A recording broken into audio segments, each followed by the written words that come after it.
अगर तुम चाहते हो कि तुम्हारी गरीबी और बदनसीबी की परछाई उस पर ना पड़े तो तुम्हें उससे दूर रहना होगा। अंदर से फिर आवाज आई, कैसे दूर रहूं यार। अब तो वह मेरे दिल की धड़कन में, मेरे जिस्म के रंग रंग में, मेरे लहू के एक एक कतरे में समा चुकी है।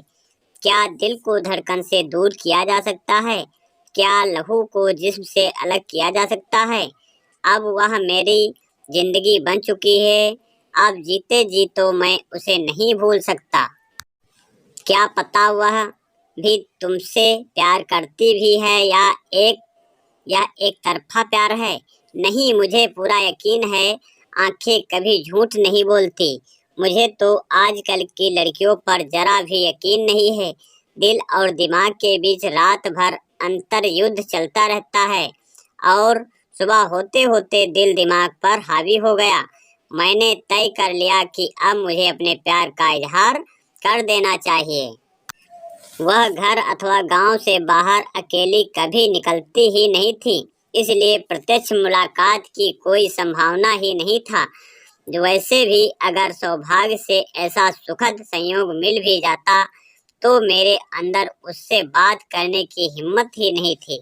फिर कैसे अपने दिल की बात उसके दिल तक पहुंचाई जाए। काफी तर्क वितर्क करने के बाद मैंने लव लेटर लिखने का फैसला किया। प्रिय अंजलि, काफी दिनों से सोच रहा था कि तुमसे अपने दिल की बात बताऊं, लेकिन डर लगता था कि कहीं तुम मुझे गलत ना समझ लो और कहीं मुझसे नाराज ना हो जाओ। इसलिए मैं चाहकर भी अपने दिल की बात कह नहीं पाता था। परंतु अब मेरा जीना दुश्वार हो चुका है। रात भर मैं सो नहीं पाता हूँ। जब से मैं तुम्हें मिला हूँ तब से एक पल के लिए भी तुम्हें भूल नहीं पाया हूँ।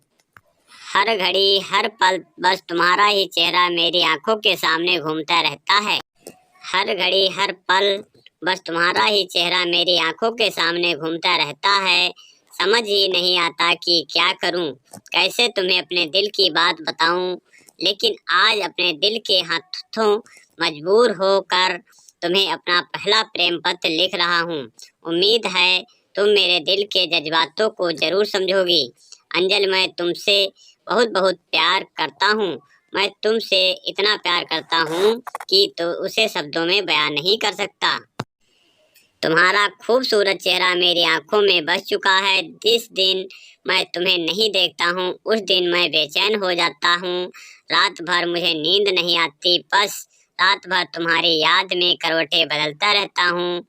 तुम मेरे दिल की इतनी गहराई में उतर चुकी हो कि मैं चाह कर भी तुम्हें बाहर नहीं निकाल सकता। तुम मेरे दिल की धड़कन में बस चुकी हो। अब तुम मेरी जान बन चुकी हो। अब अपनी पूरी जिंदगी तुम्हारे नाम लिख चुका हूँ। मैं नहीं जानता कि तुम मेरे बारे में क्या सोचती हो और ना ही यह जानता हूँ कि तुम्हारे दिल में मेरे लिए क्या है। इसलिए तुम अपने दिल की बात पत्र लिखकर जवाब जरूर देना। हालांकि तुम्हारा जवाब चाहे जो कुछ भी हो, मैं तुमसे कल भी प्यार करता था, आज भी करता हूँ और जिंदगी भर करता रहूँगा।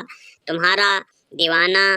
पत्र लिखकर मैंने जेब में रखा और हिम्मत जुटाकर उस तक पहुँचाने के मौके तलाशने लगा।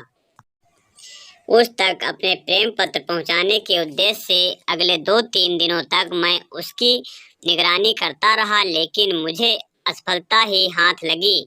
हालांकि ऐसा कहना गलत होगा कि तुम्हें उचित मौके नहीं मिले। मुझे कई मौके मिले लेकिन मैं उसका लाभ नहीं उठा पाया। मुझे याद है एक बार शाम के समय वह अपनी एक सहेली के साथ बात कर रही थी। तभी मैंने उसकी तरफ अपना प्रेम पत्र उछाल दिया जो उसके करीब जाकर गिरा। लेकिन पता नहीं उसने देखा नहीं या शायद अंधेरे की वजह से उसे दिखा नहीं। मैंने उनके जाने के बाद जाकर देखा तो वहीं का वहीं पड़ा था। एक दिन संयोगवश वह मुझे कल एक गली में सामने से अकेली आती दिख गई। मौका देखकर मैंने अपना प्रेम पत्र उसकी मुट्ठी में पकड़ाया चाहा, लेकिन वह मुस्कुराते हुए बड़ी फुर्ती से बगल से निकल गई।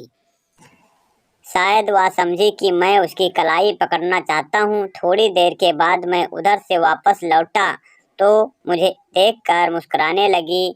पता नहीं कैसी पागल लड़की से पाला पड़ा है। मैंने अपना माथा पीट लिया। यह लो, इसे अपनी अंजल को दे देना। एक बार मैंने उसकी एक सहेली को प्रेम पत्र थमाते हुए कहा, ना बाबा ना, मैं इन चक्करों में नहीं पड़ना चाहती। कहते हुए उसने पत्र लेने से इनकार कर दिया। ऐसे और अवसर कई बार आए जब मैं उससे अपने प्यार का इजहार कर सकता था, लेकिन इसे अपनी कायरता कहूँ या बुज़दिली चाह कर भी मैं उससे अपने प्यार का इजहार नहीं कर सका। उसके सामने आ जाते हैं ना जाने मुझे क्या हो जाता था। उसके बाद भी ना जाने कितनी दफ़ा मैंने प्रेम पत्र लिखा, लेकिन किसी को उसके अंजाम तक नहीं पहुंचा पाया। इसका एक कारण यह भी था कि कहीं ना कहीं मेरे अंदर एक डर भी था कि कहीं वह इनकार ना कर दे और हमेशा के लिए नाराज ना हो जाए। मैं किसी भी हाल में उसका साथ खोना नहीं चाहता था। बहरहाल हमारे बीच सामान्यतः जो बातचीत, हंसी मजाक और कभी कभार तकरार होती थी, वो जारी रही। मुझे कभी ऐसा लगा ही नहीं कि वह मुझसे अलग है। सुख में और दुख में मैं हमेशा उसके अपने साथ पाता था।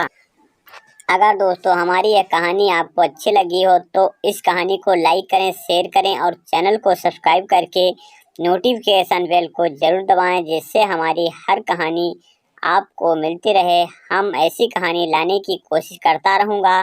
धन्यवाद।